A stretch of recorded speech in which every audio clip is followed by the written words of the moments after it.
Economía Hoy, con Gerardo Corrales. Es presentado por...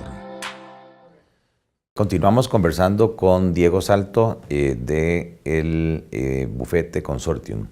Diego, el público en general se está preguntando con la aprobación de la ley de fortalecimiento de las finanzas públicas, ¿a partir de cuándo me van a empezar a cobrar los nuevos impuestos?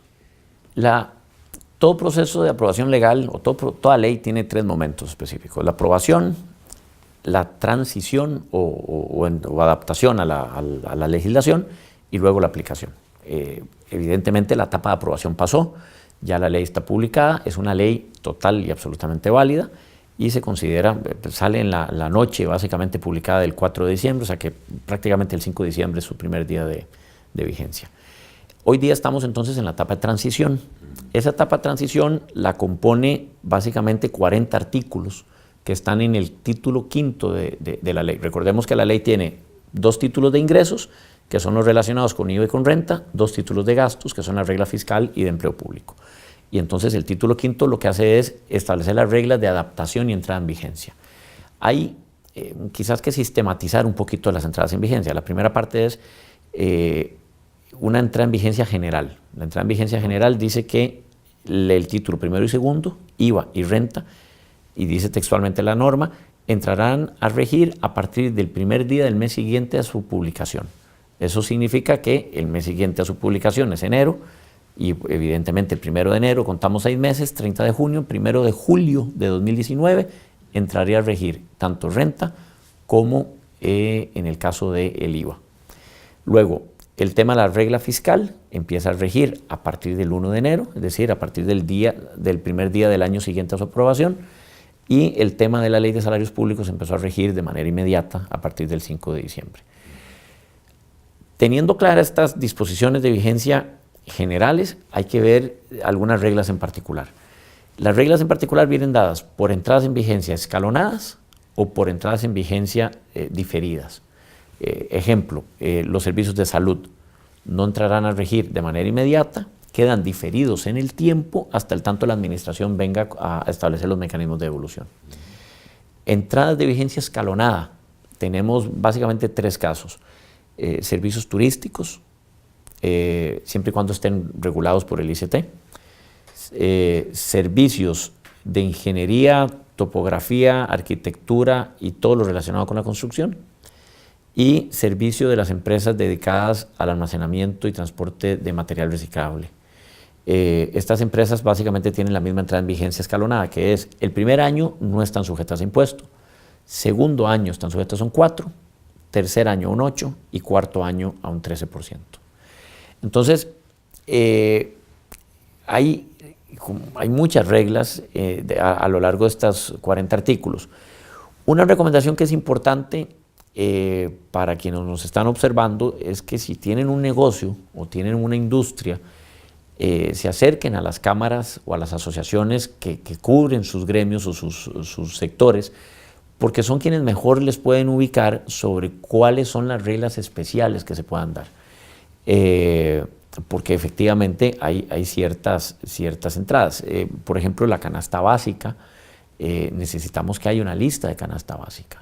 Y hay una serie de plazos que se establecen en la ley, en donde me parece que los más importantes, además de los ya dichos, es el plazo de 6 meses para la reglamentación de esta ley. En conferencia de prensa recientemente el Ministerio de Hacienda decía que tenía aproximadamente 15 reglamentos, y esos reglamentos, también hay que recordar, se colocan en la página web del Ministerio de Hacienda para consulta pública.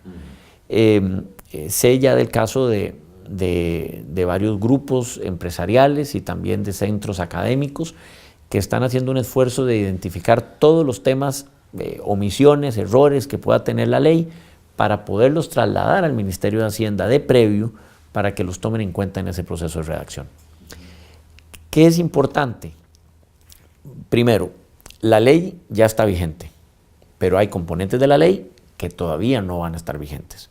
Segundo, tener muy claro que los efectos de renta, los que hablamos en otros programas relacionados con salarios, por ejemplo, con retenciones o en el caso del IVA, será aplicable a partir del 1 de julio del próximo año, mientras que las disposiciones del gasto, algunas ya están vigentes y otras con respecto a la regla fiscal a partir del 1 de enero próximo de 2019.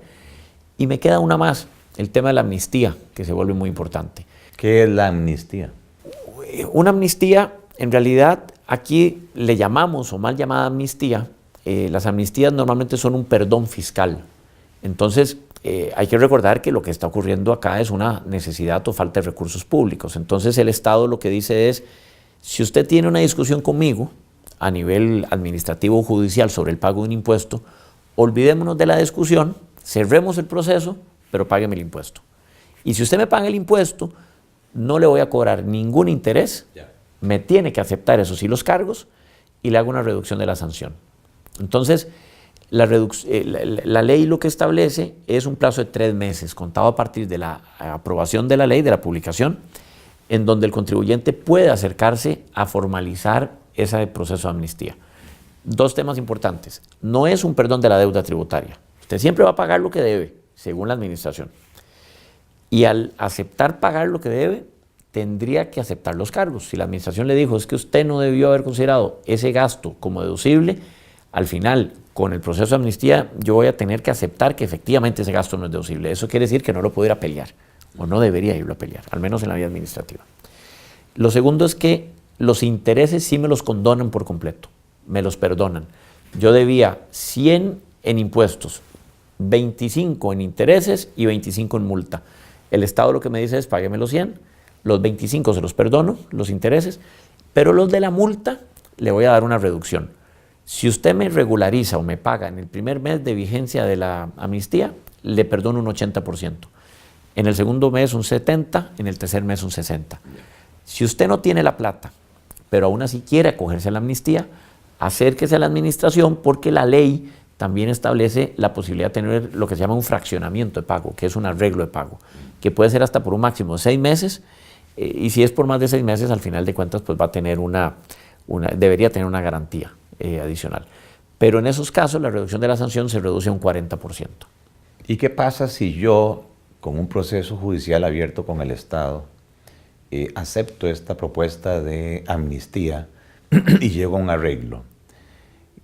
Hacia futuro, traslados del mismo concepto que yo acepté entrar en amnistía, ¿estarían ya grabados per se o yo podría volverlos a pelear? Se pueden volver a pelear, no por hacer una aceptación, todo lo demás va a estar grabado. Lo que pasa es que sí hay un indicio importante que si yo hago una aceptación, por lo menos en ese caso particular, no debería poder seguir pagándolo porque estoy manifestando que estoy satisfecho y una manifestación positiva sobre el ajuste de la administración. Es importante mencionar que en Costa Rica todos los procesos administrativos me permiten no pagar el impuesto que está en discusión hasta el tanto no haya una resolución administrativa firme. Si yo ya pierdo a nivel administrativo, voy a ir a la vía judicial. El interponer un proceso en la vía judicial no suspende el cobro de la vía administrativa.